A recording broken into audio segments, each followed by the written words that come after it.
Evangelho segundo Tomé, Logia 46, Maior no Reino. Interpretação do Espiritualismo Ecumênico Universal.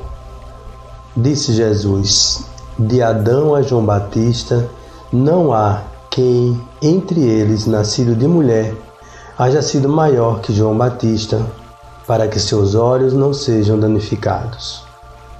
Mas eu disse que dentre vós quem se tornar criança conhecerá o reino e se tornará maior que João. De Adão a João Batista não há quem, entre eles, nascido de mulher, haja sido maior que João Batista. Adão representa o primeiro espírito que encarnou neste planeta. Portanto, Jesus está afirmando que entre todos os espíritos que encarnaram desde o início do planeta, até a chegada daquele que ficou conhecido como João Batista, este foi o maior para o reino dos céus. Isto se confirma com a fala nascido de mulher, que significa ser humano, ou seja, espírito encarnado. Pouco nos chegou até o dia de hoje sobre João Batista. A história revela que ele era primo de Jesus e que seu nascimento também foi obra de um milagre, como o do seu primo. De sua infância e juventude pouco se sabe sobre ele. Só aparece posteriormente batizando os fiéis no Rio Jordão. Também ficou conhecido por seu envolvimento críticas à família do rei, pois acabou sendo decapitado. Entretanto, a história espiritual revela muito mais sobre este elevado espírito. Ele foi o precursor de Jesus na missão da divulgação da Boa Nova. João afirmou com toda a clareza: eu não sou o Messias. Eles tornaram a perguntar: então quem é você? Você é Elias? Não, eu não sou, respondeu João. Você é o profeta que estamos esperando? Não, respondeu ele. Aí disseram a João: diga quem é você. Precisamos saber o que diz a respeito de você mesmo, para podermos levar a resposta aos que nos enviaram. João respondeu, citando o profeta Isaías: eu sou aquele que grita assim no deserto: preparem o caminho para o Senhor passar. João capítulo 1, versículo 20. João foi o enviado de Deus que preparou o campo para a semeadura de Jesus. Ele, como o mestre, não deixou ensinamentos escritos, mas iniciou a difusão da Boa Nova. Era um espírito superior que conhecia as verdades universais e as praticou durante toda a sua existência. Arrebanhou discípulos, mas entregou-os ao verdadeiro Messias quando este chegou. Praticou o despojamento e viveu para Deus. Foi um líder religioso de sua época, mesmo não tendo religião, para que seus olhos não sejam danificados. Jesus alerta para esta condição de João, para que nossos olhos não se danifiquem, ou seja, para que vejamos em sua vida o exemplo a ser seguido. O verdadeiro líder não é aquele que se coloca no pedestal da sabedoria suprema, mas aquele que sabe que é apenas um humilde servidor de Deus. O exemplo de João deve ser seguido por todos aqueles que tiverem, de alguma forma, a posição de líder. Naqueles dias, Jesus foi da Galileia até o Rio Jordão, a fim de ser batizado por João Batista. Mas João tentou convencê-lo a mudar de ideia, dizendo assim: eu é quem preciso ser batizado por você, e você está querendo que eu o batize? Mas Jesus respondeu: por enquanto deixe que seja assim, pois faremos tudo o que Deus quer. Mateus capítulo 3, versículo 13. João submeteu-se a Jesus para que a vontade de Deus fosse cumprida. É para que vejamos esta realidade que Jesus nos fala da posição de João no reino do céu. Não danificar os olhos significa não interpretar, entender, vê as coisas de forma diferente do que realmente aconteceram. Jesus nos diz que João foi superior a qualquer outro homem nascido no planeta até então, justamente porque ele alcançou a compreensão de que sua vida era integralmente dirigida por Deus.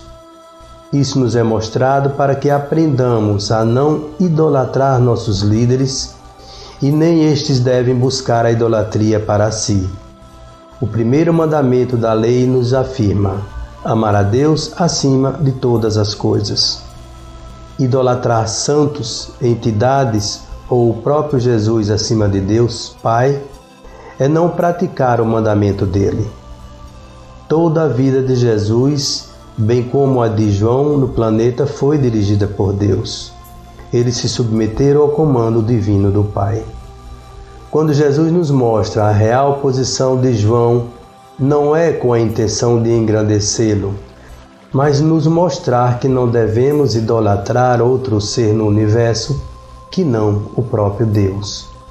Todos os seres humanos, não importando a função que ocupem dentro do planeta, devem ser entendidos como agentes de Deus e não como superiores uns aos outros. Não danificar os nossos olhos é não termos esta idolatria. É amarmos a Deus acima de todas as coisas e pessoas existentes. Por isso Jesus afirmou que aquele que não renegar pai e mãe não serve para ser seu discípulo. Ninguém pode receber maior dedicação do que Deus. Todos servimos a Deus, pois o primeiro propósito da encarnação de um espírito é auxiliar Deus na sua obra. Fazemos este trabalho quando estamos praticando nossas provas e missões, cumprindo nossas penas. A vida do espírito em coletividade é justamente para que desta forma o seu trabalho particular possa auxiliar Deus na coletividade espiritual. Quando um espírito auxilia outro é porque Deus mandou que ele agisse daquela forma. Um mereceu ser auxiliado e o outro a se tornar auxiliador. Portanto, quem recebe o auxílio não deve idolatrar o auxiliador, pois o verdadeiro determinante do auxílio foi o Pai. A quem nos auxilia devemos a gratidão e o respeito, mas o amor sublime deve ser sempre endereçado àquele que enviou o socorro. Acreditar aos santos o auxílio recebido é imaginar que estes são superiores a Deus e agem por conta própria. Devemos agradecer aos santos o auxílio, mas saber que eles apenas foram instrumentos de Deus para que se realizasse sua obra. Isto é não danificar seus olhos. Mas eu disse que dentre vós, quem se tornar criança, conhecerá o reino e se tornará maior que João. Mesmo o espírito que estiver repleto de sentimentos negativos, ainda assim auxiliará a Deus na sua obra. Se alguém precisa receber uma agressão física como um recado de Deus para seus próprios sentimentos, o Pai utilizará quem possui tais sentimentos para dar origem ao ato necessário para que o outro o receba. Quem escolhe os caminhos é o próprio Espírito quando escolhe os sentimentos para reagir aos acontecimentos. É conhecido entre os encarnados que Deus sempre orienta seu Filho, seja pelo amor ou pela dor. Deus utiliza aqueles que têm sentimento negativo para levar a outros filhos o ensinamento que possa auxiliá-los a promover a reforma íntima. Por isso Jesus afirma que qualquer um que seja como uma criança será maior do que João, ou seja, será, entre os nascidos de mulher, o maior. Entretanto, para isso é necessário que o Espírito conheça o reino, ou seja, o amor. A comparação com as crianças já foi explicada na Analogia 4. Para Jesus, o Espírito é quem não possui conceitos, ou seja, vontades próprias que possam ser impostas aos outros. Aquele que vive desta forma encontra o amor universal, pois estará em perfeita harmonia, igualdade com todos, viverá na glória de Deus, felicidade universal, e não causará sofrimento aos outros. Este é o maior para Deus, pois Ele pode utilizá-lo para levar ao irmão o ensinamento pelo amor.